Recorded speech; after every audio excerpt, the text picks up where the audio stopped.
workers, they are not allowed to play a game they love and share with friends, family, coworkers, and players across the country.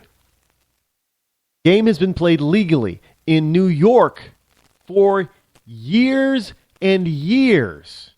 But after the Attorney General realized he could now get himself some press coverage, he decided a game that has been around for a long, long time is suddenly now not legal. We have operated openly and lawfully in New York for several years. The only thing that changed today is the Attorney General's mind. DraftKings also disagreed with Schneiderman's conclusion. Most New Yorkers disagree with Schneiderman's conclusion. Look, if they want to play, I mean, this is the same thing, with deciding that you don't want to use a taxi. You want to contract with somebody else to give you a ride. And the government is trying to say, and New York too, by the way, worst offender of this, outside of New York City. You know that Uber and Lyft and those ride-sharing places cannot operate outside of New York City? In the state of New York, is Uber, it's kind of like, the last Walmart-less state. Will New York be the last Uberless and Lyftless state? You're not allowed to do any of that stuff. I'm not allowed to go over into New York, say Syracuse, New York, when visiting. I decide, you know what? I want to pay for my gas coming back and forth. I'm gonna join Uber, turn on my Uber app, and decide to hire myself. And I'll do a few rides here and there. I'll make $20 or $30, but no big deal. Help pay for the gas, right? Nope. I want to offer my car. I have the insurance for it. I want to offer my time. And somebody on the other end of the app says, okay, yeah, I want to get a ride from him. So he says, yeah, Rod, come pick me up. And I go pick him up. And they get in my car. Where they want to go. And they get out of my car. And then we both mutually agree that yep, he dropped me off. He picked me up and dropped me off. And then I say I picked him up and dropped him off. And we mutually agree. And then he decides through, credit cards and Uber or whatever the app, however the app works. And I get paid for whatever the fare is. Usually a lot less than taking a taxi. But no, the state says, nope, you can't do that. Wait, so you're going to get in between two people who are willing to do business with one another, who've agreed on the pricing, who've agreed on all the terms. In other words, I've accepted the ride. He asked for the ride. I accepted the ride. He takes the ride. We've agreed to the contract that is within the Uber limits or Uber contract. We both have agreed to it. We both have delivered our ends of the bargain as per the contract, but we're not allowed to do that in New York. The government just said, you're not allowed to do that. I am freely offering my service. He is freely asking to take part in my service. And the government steps in between us, pushes us apart, and says, nope. No reason. No good reason at all. And so now this government is going into FanDuel and saying, after they've been there for years, and saying for no good reason, just because he wants to, get his name. I don't know. Maybe he's going to be running for governor pretty soon. You better look out, Cuomo. You got some competition. He's going to say, well, no, this is illegal. An idiotic liberal Democrat. And he wants to tell you how to live. He wants to deny you your freedom to do business with who you want to do business with. And do it under the terms and conditions that the two of you agree. You agree to abide by FanDuel's terms when you decide to play. You fully agree to that. Okay, I'm going to give you $5. I'm going to play this whole week out. Yeah, okay. And if I become, if I get this many right, or if I'm the top in the top 10 or whatever, I can win or share in the prize money of this much. I get it. I want to do it. They want to do business with each other. The New Yorker and FanDuel or DraftKings or whoever it is, they want to do business with each other.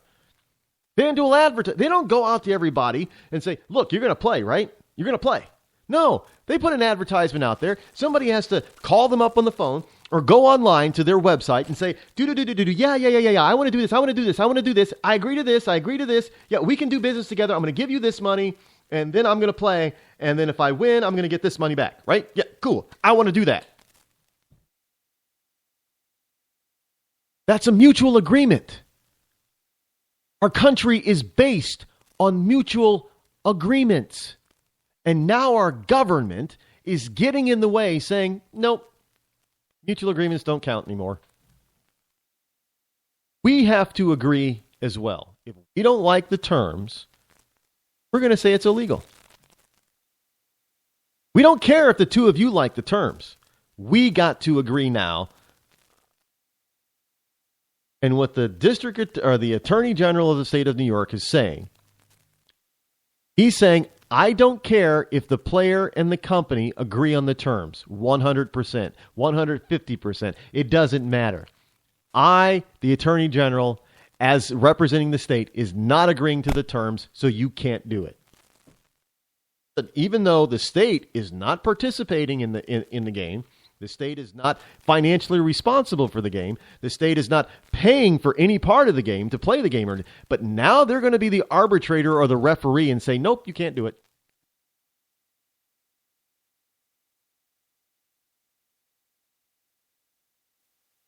We got all of this stuff all over the place, state by state and on a federal level.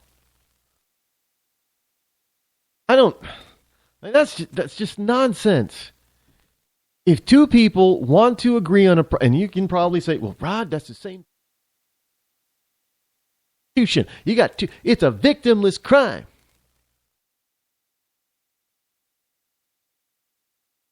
I know I'm going to say something that's probably going to get some conservatives upset. I don't agree with prostitution. But again, I think if an agreement on something and that's suppose you can regulate it to make sure that disease isn't rampant and that kind of thing. That makes it more socially healthful. Other countries do it in certain parts of the states. It's legal. I mean, if John Doe wants to go out and see Jane Doe, and he takes her, I mean, you hear this argument all the time, and the argument is absolutely accurate. John Doe meets Jane Doe, takes Jane Doe to dinner, pays for Jane Doe. $100 at McDonald's. It could be a couple $100 at Ruth's Chris Steakhouse. Doesn't matter. But he can buy Jane Doe a new coat, a fur, a ring, jewelry, whatever. Doesn't matter. He can buy Jane Doe a car. That's good. And then they can go home and have wild, passionate sex. Maybe even make love, but probably just sex. That's cool. But if John Doe meets Jane Doe, doesn't take Jane Doe to dinner, but says, you know what, Jane Doe? Instead of taking you to Ruth's Chris dinner because I'm not hungry, you're not hungry, how about I just give you the $200 that you would have eaten? Oh, now that's illegal. So they're saying you can't pay for sex, but you just...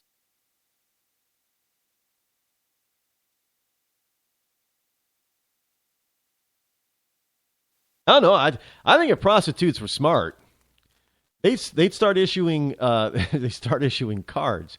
Hey, take me on a date. This sexual activity that you want to have with me is going to be the equivalent of 4 dates out at Round or something. They get fed. Instead of having the cash, at least they're getting.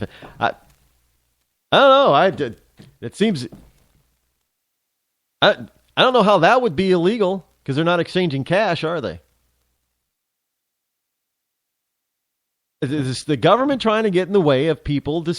People willing to do something that is non-harmful, really, to society, a victimless act.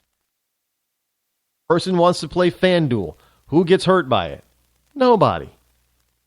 Because it's a mutual thing. Person wants to get in an Uber car. Wants to pay the Uber driver. Gets hurt in that transaction. Nobody. Everybody's happy.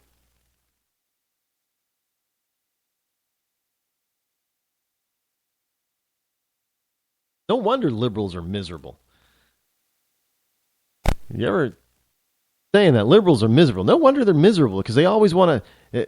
They always have somebody telling them how to live their life, and they want to be telling you how to live your life. Nobody's happy just being free and living their own life. Liberals just aren't happy. Here's from CBS local Chicago. I guess this is how wonderful Chicago is. Somebody asked me the other day if I wanted to visit Chicago. No. I have no interest. Like, you want to go to L.A.? No. I have no interest in going to L.A. Well, you don't want to see Hollywood? Well, Hollywood is in L.A., so no.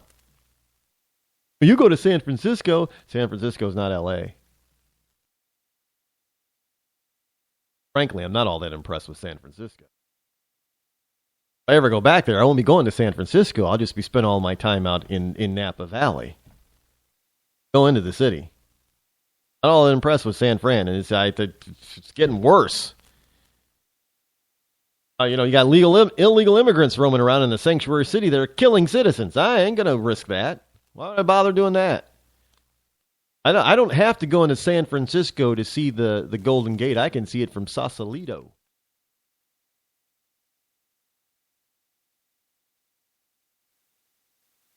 Chicago.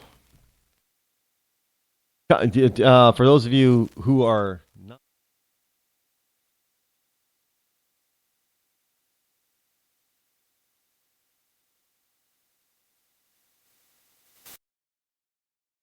looking, if you're at the waterfront in San Francisco, at the